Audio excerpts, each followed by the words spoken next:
Hello everyone, welcome back to another episode of r/ProRevenge. In today's episode, my grandmother put greedy preachers in their places. Twice. Even after she died. Senior manager gets me fired. I turn things around and get her job and salary, plus see her break down, and then let her know exactly how I got my revenge. Before we get started, make sure to subscribe so you will never miss a video. So let's get started. My grandmother put greedy preachers in their places. Twice. Even after she died. My grandmother was a member of a large conservative Bible-believing church for her entire adult life. This church, which I'll call Big White Church, was a member of a large evangelical denomination. Big White Church was located in a prosperous suburb of a large city in the Bible Belt of the deep south of the USA. Grandma was very active in Big White Church. She worked in the nursery every Sunday morning, helped cook hundreds of church fellowship breakfasts and dinners, accompanied her children and grandchildren on dozens of church retreats and choir tours, taught youth Bible study on Sunday nights, and was very active in supporting home missions, as well as helping with other youth programs. She always tithed, and often gave extra for missions and special offerings. Grandma's greatest talent was making other people feel important. I've seen this firsthand many times. Although I belonged to a different church, I often visited with Grandma, and when I did, I usually went to Big White Church functions with her. I've seen her single-handedly cook breakfast for dozens of Big White Church youth, a task which took over 2 hours, even in the church's large kitchen.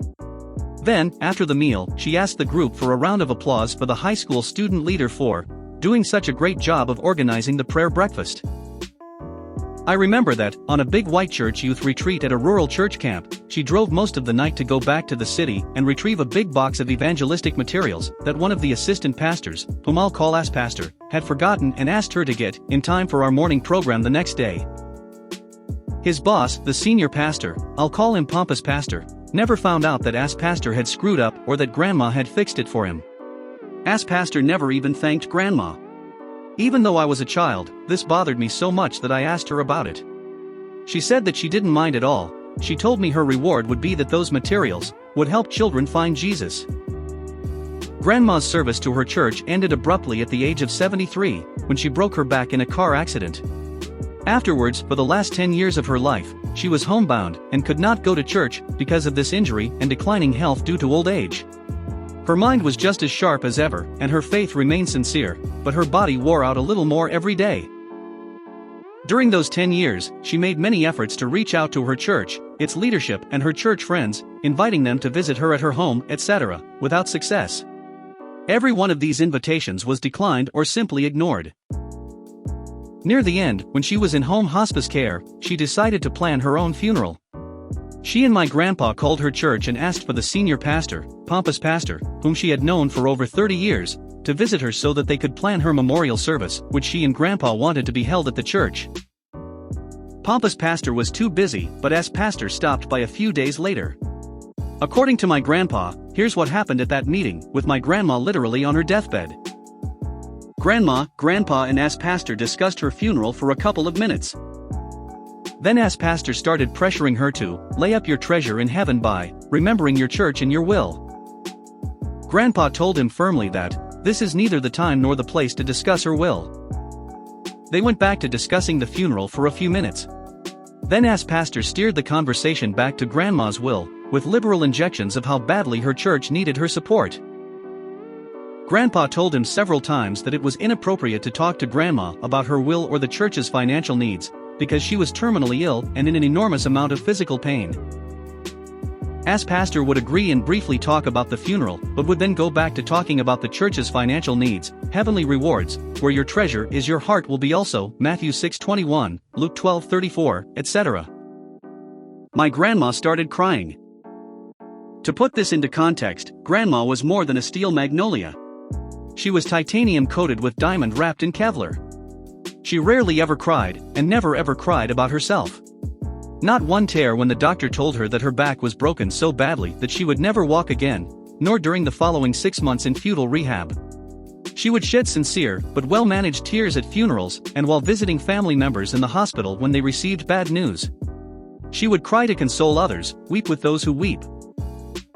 But nobody, not Grandpa, not her daughter, my mom, nor any of my uncles or Grandma's siblings ever remembered her crying for herself. My grandma was sobbing uncontrollably. Grandpa, a retired steelworker, former Marine sergeant and Korean War combat veteran, physically grabbed Pastor and escorted him out of their house, not too gently. Contrary to everyone's expectations, Grandma lived another 6 months, mostly because of sheer force of will. Eventually though, Grandma passed away, and we held her memorial service at the funeral home, not Big White Church. Pompous Pastor and Pastor were conspicuously absent. In fact, there were no professional Christians from Big White Church at the service at all, not even in the audience. To start the service, Grandpa stood up at the podium in front of the crowd and said, "Some of you may have heard that I disinvited Pompous Pastor and Pastor from this funeral service. This service is not an appropriate place for me to give you my reasons for doing this, although you all know me, and so you know that my reasons are good ones. Also, my wife asked me to exclude them. This funeral service may be different from other funerals that you have attended.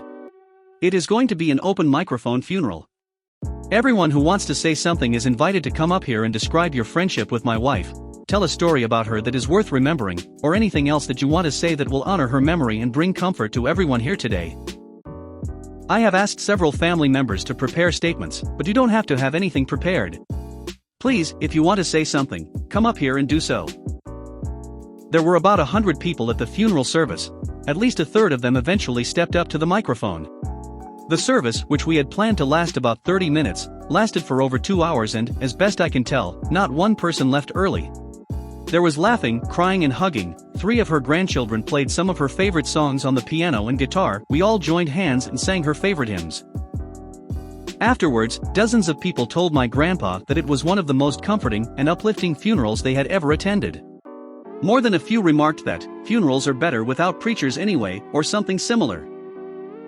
Remembering her pastors and her church in her will, the 1-2 punch. A couple of weeks later, it was time to start distributing the bequests in Grandma's will. Although Grandma and Grandpa dearly loved each other, they had separate wills because, she told my mom, that makes it easier for us to respect each other's turf, and because their lawyer had recommended it. Nobody thought that my grandparents were wealthy. They had lived in the same small but charming house in a prosperous, well-maintained suburban neighborhood for the past 50-plus years, and had worked hard and lived modestly. But it was rumored that they had a very nice nest egg. Of course, there is no legal requirement for anyone to attend the reading of the will or to even have a reading. Modern telecommunications and near-universal literacy have made this quaint custom practically extinct. But the reading of the will was a tradition in our family because it was one of those events that gave our close-knit, extended family an excuse to get together. We never had family reunions. They were too difficult to schedule for our large family. But we got together at birthdays, holidays, funerals, baptisms, etc., so that if you attended several of these, you would see just about every one of your cousins, aunts, uncles, and even great-aunts and uncles who were Grandma's and Grandpa's siblings and in-laws. With this family tradition in mind, many of our family members' wills often contained very personal bequests of items that had little cash value, but were the departed family members' way of telling their loved ones that they wanted to share a cherished memory with them one last time. As an added incentive to attend, the family rumor mill had been buzzing with speculation, encouraged by Grandpa, that Grandma's will contain some surprises. The reading was held in a conference room at a lawyer's office. Unsurprisingly, the attendees included my mom, as well as aunts, uncles, great-aunts, great-uncles, and many of the grandchildren. We were all surprised, however, to see Pompous Pastor and Pastor from Big White Church. They informed us that Grandma's lawyer had told them that Grandma's will had bequests not only for Big White Church, but also for them personally. Maybe it was just our imagination, but my siblings, cousins, and I couldn't help noticing that these preachers appeared to be actively salivating over their good fortune at Grandma's generosity. Grandma had a large family, so a sizable number of beneficiaries were named in her will. The lawyer's conference room was a bit smaller than an average middle-class living room. Extra chairs had been brought in, every seat was filled and people were standing in every remaining space. There was barely space for all of us. Grandma's lawyer suggested that Pompous Pastor and Pastor sit in chairs which were in the front of the room, next to himself.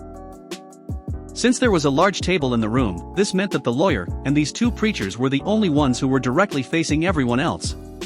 Although the preachers were gratified to be physically next to the center of attention, they did not notice, as all of the rest of us quickly noticed, that these seats made it easy for everyone else in the room to watch them closely, and practically impossible for them to leave the packed to more than overflowing room before the entire meeting was over, because they were farthest from the room's single door, and there were almost 24 people standing or sitting between them and their only path to escape.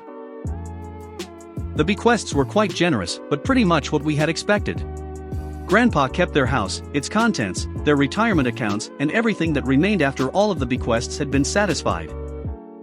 Children, grandchildren, and several local charities received nice, but not extravagant, amounts of money. Several sentimental items were named and given to various friends and relatives. Grandpa was first beneficiary listed in the will. But, after him, all of the other bequests were arranged in order of increasing worth.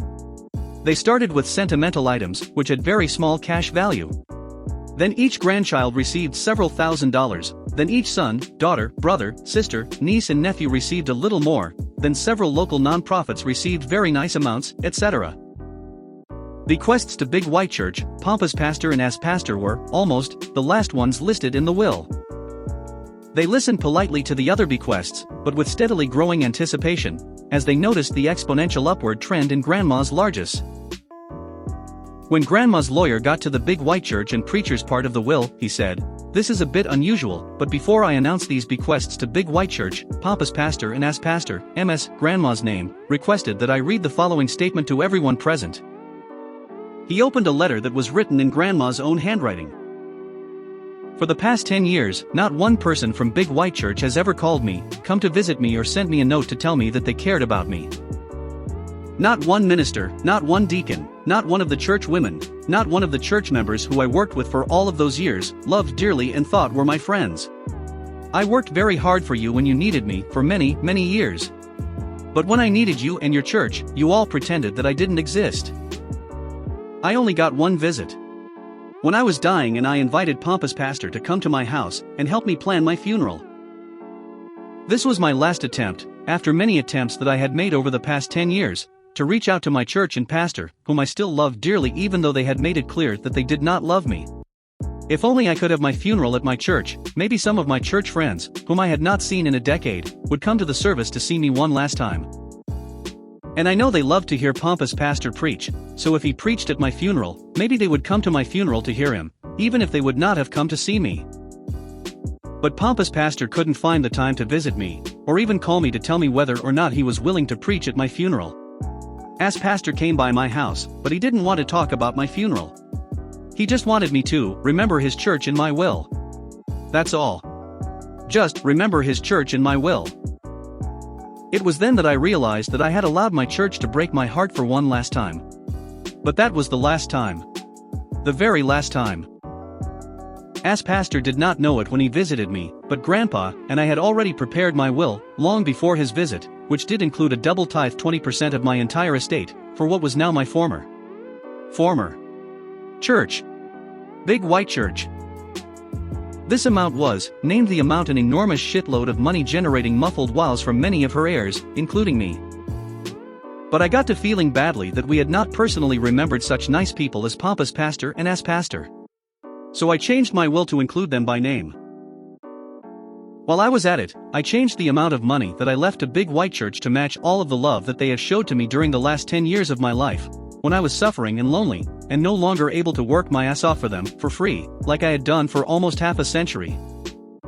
That is her entire written statement, the lawyer said. Now let's get back to the bequests in the will. Bequest to S. Pastor, 1 cent. Bequest to Pampa's pastor, 1 cent.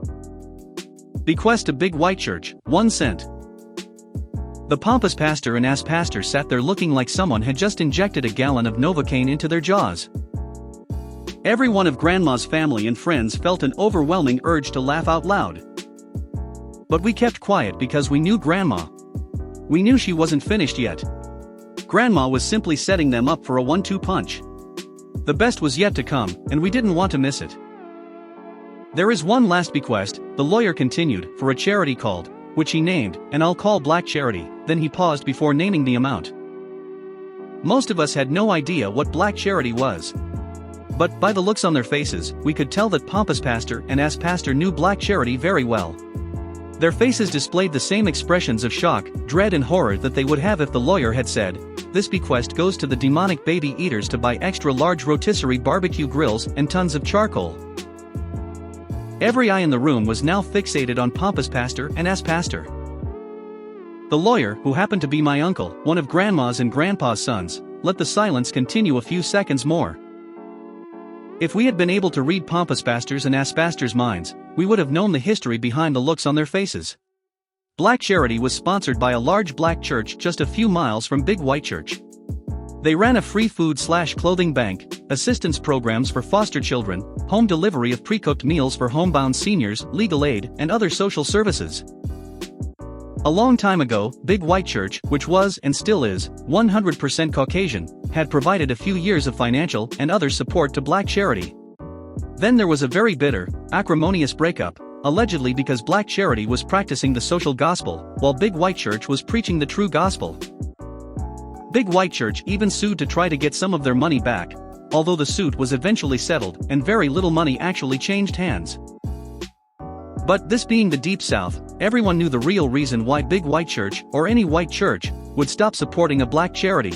Those men were getting uppity and not staying in their place. Grandma and Grandpa had seriously considered leaving Big White Church at that time. But they had reasoned that it was better to stay there and teach tolerance by their words and example. They knew they would never persuade everyone, but maybe they could reach some of the youth at their white church and break the generational cycle of racism. Grandma used to tell us, "My church is my mission field." We did not learn the true depth of her statement until after she died. Since then, Grandma and Grandpa had secretly sent a portion of their tithe to Black Charity every month. Most of Grandma's family, including me, didn't find out about any of this until after the meeting had ended.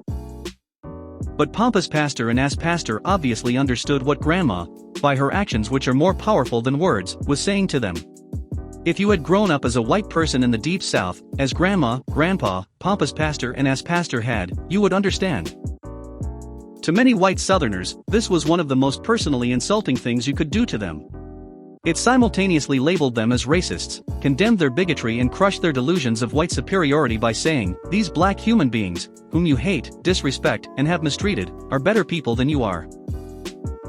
So they deserve my money more than you do." Having allowed time for everyone to observe Pompous Pastor and Ass Pastor while they thought about how their white church had treated this black charity, and how they and their church had treated our grandma. The lawyer said, "The amount is." Then he named the exact same amount that Grandma had named in her handwritten letter, the huge amount of money that would have gone to Big White Church if she had not changed her will. Senior manager gets me fired. I turn things around and get her job and salary, plus see her break down, and then let her know exactly how I got my revenge. I was hired by a company as an assistant manager, a job I was well qualified for. The owner is rarely on site as he owns several businesses. The company is run by a GM, who hired me, but who works mostly second shift, and who I therefore would have little daily contact with since I was hired for first shift. I was assigned to Eva for training. Eva was a manager and had been with the company 5 years. I trained with her for a few days and then I was on my own, though she and I had overlapping shifts, and would see each other a few days a week. We were friendly but not close. After a few months I was doing well at my job, and had even gotten some new procedures adopted to help boost sales. Eva began to act resentful. She would correct me for small things and took any opportunity to remind me that she had trained me. It didn't matter to me, she wasn't my boss, I reported to the GM. So I mostly just ignored her. What I didn't know was that Eva was not just tight with the GM, but they had worked together at another place for 10 years before this one. One day at shift end, GM asks to talk. Tells me it's not working out, says I'm still making mistakes at 6 months that I shouldn't be. I ask for examples. A few of them were petty matters Eva had mentioned, but most of them were just not true. I tried to argue, but it was clear that I was set up. I decided to reach out to the owner since I had nothing to lose.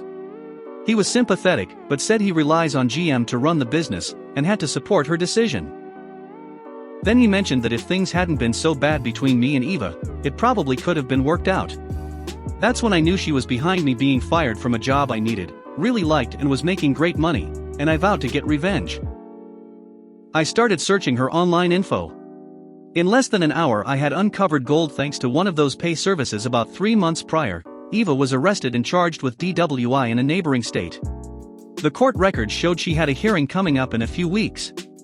That was enough to get her fired. It affects a professional license she and I had to have as management. Per state law, license holders must report criminal charges to the licensing board, and in the case of a DWI arrest, licenses are typically suspended pending trial. I called the owner and told him what I discovered. It was news to him. I guess since it was out of state, Eva was keeping it secret. Maybe she was hoping to get let off the charges. The next day, the owner called and said Eva was fired. He thanked me for telling him about her DWI, apologized for how I was fired, and offered me Eva's position and salary. He asked me to come in the next morning to meet with him, and to cover Eva's shift. I accepted. That alone was sweetly satisfying revenge, but what happened next was the icing on the cake. I got to work extra early, met with owner and GM, and we all agreed to start fresh. Cool. It was still an hour before opening, and I was in the back of the place when I heard the front door chime. When I came out a few minutes later, Eva was there, tears flowing, begging the owner for her job back. She obviously didn't know I was there, because when she saw me her whole body seized and her shocked expression was priceless. I walked right by her, staring her down with a shitty grin, and went outside. Eva came out a minute later and wouldn't make eye contact. As she walked away I said, "Good luck on the 23rd. That was her court date. If you made it to the end of the video, thanks for watching. Don't forget to like, subscribe and share, and we will see you in the next video.